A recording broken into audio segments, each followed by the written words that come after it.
Militant से लड़ना पड़ेगा, राइफल लेके भागना पड़ेगा, गोली बंदूक तोपें आपको चलाना पड़ेगा।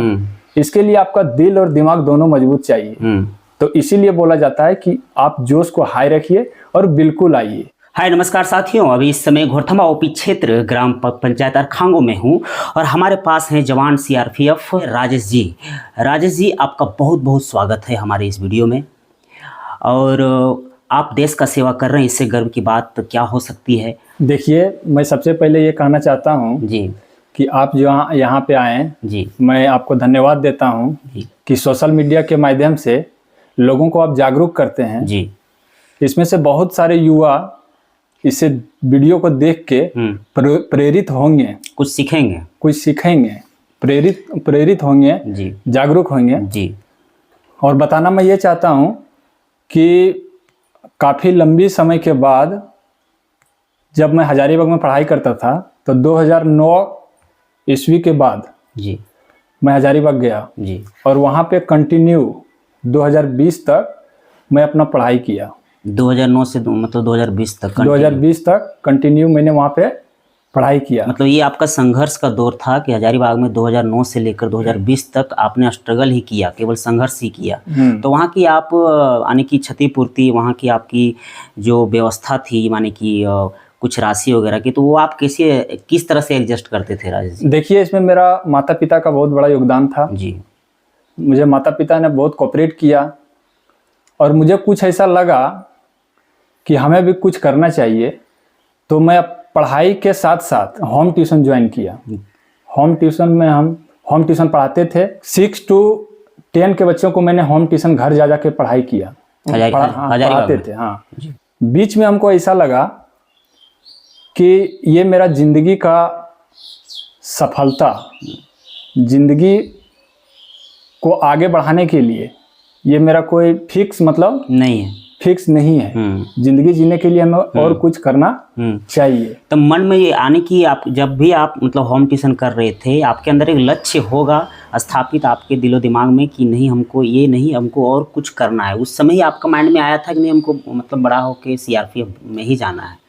देखिए, मैं हजारीबाग में रहते थे जब मेरा ग्रेजुएशन कंप्लीट हुआ, तो ग्रेजुएशन कंप्लीट करने के बाद मैं कंपटीशन के लाइन में गया, जनरल कंपटीशन के लाइन में। और मैं उस दौरान में मैं ELP असिस्टेंस लोको पायलट का एग्ज़ाम भी क्रैक किया, MTS का भी किया, LDC का भी किया। लेकिन कुछ कारणवश छोटी छोटी त्रुटियों से हम नहीं हो पाया। तो फाइनली मुझे SSC GD के माध्यम से central reserve police force CRPF मिला और जिससे हम संतुष्ट हैं, हम खुश हैं, अच्छा है। देश की सेवा करने का मौका मिला, बहुत अच्छी बात। और हम देश की 2021 से 2026 तक अभी तक लगभग 6 साल होने चला। तो 6 साल मैं देश का सेवा कर रहा हूँ और मैं जहाँ तक उम्मीद है आगे भी इसी तरह से करता रहूँगा। जब आपका जब सिलेक्शन हुआ था SSC GD के तहत, जब आपने एग्जामिनेशन दिया, इसके बाद आपने CRPF में आपने गया, आपकी ट्रेनिंग की मैं बात जानना चाहूँगा कि ट्रेनिंग वक्त कुछ ऐसा लग रहा था आपको, कुछ ऐसी एक्सरसाइज, कुछ ऐसी एक्टिविटी कि नहीं ये मेरे लिए यादगार है या तो मेरे लिए डिफ़िकल्ट है, कठिन है, वो कोई एक ऐसा बात जो अभी तक आपको याद हो? देखिए, मैं ट्रेनिंग का जो है वह फौज लाइन का 2 पार्ट होता है जी। एक ट्रेनिंग का अलग पार्ट होता है, ड्यूटी का अलग पार्ट होता है। तो ट्रेनिंग में तो डिफिकल्ट लाइफ होता है, भाग दौड़ की जिंदगी रहती है, फिजिकल फिटनेस उसमें चाहिए। देखिए, मैं एक चीज बताना चाहता हूँ कि फौज का एक ठो लैंग्वेज है कि उसमें पूछा जाता है कि हाउ द जोश, तो हाई द जोश। आपका जोश कैसा है? मेरा जोश हाई है। यदि आपके पास जोश हाई है तो आप बिल्कुल फौज में आइए, आपका वेलकम है जी। और यदि जोश में कुछ कमी रहता है तो थोड़ा सा आपको संघर्ष की आवश्यकता है, क्योंकि यह डिफिकल्ट लाइफ है, या आराम का कोई नौकरी है नहीं जो चेयर पर बैठे बैठे नौकरी करेंगे। आपको मिलिटेंट से लड़ना पड़ेगा, राइफल लेके भागना पड़ेगा, गोली बंदूक तोपें आपको चलाना पड़ेगा। इसके लिए आपका दिल और दिमाग दोनों मजबूत चाहिए। तो इसीलिए बोला जाता है कि आप जोश को हाई रखिए और बिल्कुल आइए, आप वेलकम है। अभी तक जो मैं अपना अनुभव से बता रहा हूँ कि इसमें लोग अपना जोश को दिखाते हैं, लेकिन कुछ ऐसे बच्चे अपना ट्रेनिंग में डर के और नौकरी छोड़ने का कोशिश करते हैं। तो इसमें से क्या होता है कि उसमें से भी उस्ताद के द्वारा बताया जाता है, हाउ द जोश हाई द जोश। आप जोश को हाई रखिए और बिल्कुल आइए। और मैं एक चीज़ बता देना चाहता हूँ, इसमें से कुछ बच्चे अभी हम देख रहे हैं कि कुछ लोग सोच रहे हैं कि नहीं, मुझे पैसे पर मतलब हो जाएगा, डोनेशन पे हो जाएगा, सिलेक्शन में तो इस माध्यम से मैं बता देना चाहता हूँ कि ऐसा उम्मीद मत रखिए, पैसे पे उम्मीद मत रखिए, आप अपना मेहनत पे रखिए। कहा जाता है कि आप कोशिश ऐसा करिए कि आपको मेहनत आपको उस मंजिल तक पहुंचा देगा। राजेश जी, बहुत बहुत शुक्रिया आपका। आपने ऐसा अपने जीवन के बारे में बताया।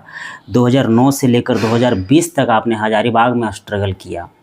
उस वक्त आप सबसे ज़्यादा आपके सपोर्ट में कोई थे ऐसे, आपके फ्रेंड में, आपके साथी में, आपके घर वाले, आपके फैमिली, आपके पेरेंट्स, कोई तो ज़रूर होंगे कि नहीं बेटा तुम निकलो, नहीं भाई तुम निकलो, मैं तुम्हारे साथ में हूँ, तुम पढ़ाई करो, तुम जहाँ तक होगा तुम आगे बढ़ो, हम तुम्हारे साथ हैं। देखिए, जब भी मैं अपना माता पिता से बात करता था तब मुझे एक बात फ़ोन में बोला जाता था कि बेटा जो आप ट्यूशन पढ़ा रहे हो या टीचिंग कर रहे हो तो उसके साथ अपना भी मेहनत करिए और कोई परमानेंट जॉब पकड़िए जिससे आपका लाइफ ईजी हो जाए, लाइफ सेट हो जाए, ज़िंदगी आपका कट जाए, आपका बाल बच्चे का सही मार्ग पर आ जाए। क्या बात। आपको आने वाला दिन में कोई चीज़ समस्या ना हो।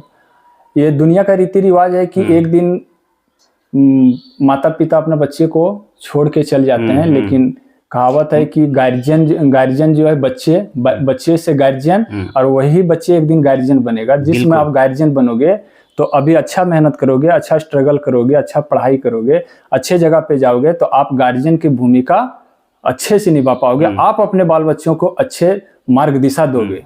ये आपका बात एकदम मतलब एक मोटिवेशनल है, प्रेरणा का स्रोत है। प्यारे साथियों, हजारीबाग में होम ट्यूशन करके अपना इन्होंने पढ़ाई नहीं छोड़े, मतलब अपने दिमाग में इन्होंने सेट किए थे। इनके घर वालों का भी अच्छा सपोर्ट था कि नहीं जो ट्यूशन कर रहे हो अच्छी बात है, इसके बावजूद अपने भी बारे में तुम कुछ करो। वो अपने दिलो दिमाग में इस चीज़ को बिठाए। और आज देखिए प्यारे साथियों, जो होनहार, जो आप आने की देश की सेवा करना चाहते हैं, एक जीता जागता उदाहरण हमारे साथ में राजेश कुमार जी हैं, जिन्होंने अपने कठिन मेहनत से संघर्ष को एकदम मतलब इन्होंने छोड़ा ही नहीं कि मेरे साथ कोई ऐसा डिफ़िकल्ट सिचुएशन आए। सभी चीज़ों को इन्होंने अपने भलीभांति दिल में रखा और आज देखिए सीआरपीएफ की एक हमारी देश की जो सेवा करने के लिए एकदम उतारू हैं। एक बात मैं फिर जानना चाहूँगा, मैं आपको फर्स्ट में ही एक सवाल पूछा था, एक बार बताएंगे कैसा महसूस हो रहा था जब आपने वर्दी अपने शरीर में चढ़ाया? देखिए, उसमें खुशी का माहौल था जी। ऐसे लोग जो मतलब सीआरपीएफ में जाना चाहते हैं, उसके लिए मैं चाहूँगा कुछ ज़रूर आप 2 शब्द बोलें। उनके लिए मैं यही कहना चाहता हूँ कि आप अपना पढ़ाई को कंटिन्यू रख के जी फिजिकल पर भी ध्यान देंगे। आप एग्ज़ाम निकालेंगे तो फिजिकल भी क्वालिफाई करना पड़ेगा। जी।